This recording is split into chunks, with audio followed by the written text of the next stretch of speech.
కుపుత్రో జాయేత క్వచిదపి కుమాతా నభవతి.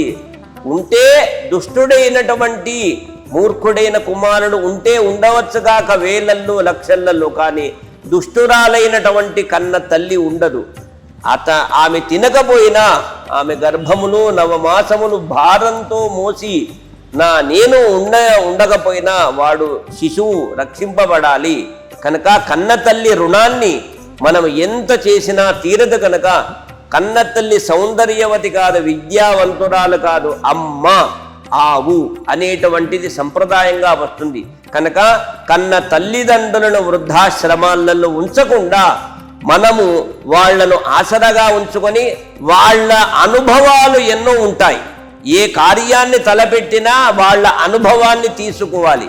తల్లి దగ్గరికి వెళ్ళి ఒకసారి కాళ్లను చేతులను తాకితే, ఆ స్పర్శ తాకితే అబ్బా నా పుత్రుడు తాకినాడు అంటే పాదములను స్పృశించి నమస్కారాలు చేయాలి, వాళ్లకు సేవ చేసుకోవాలి.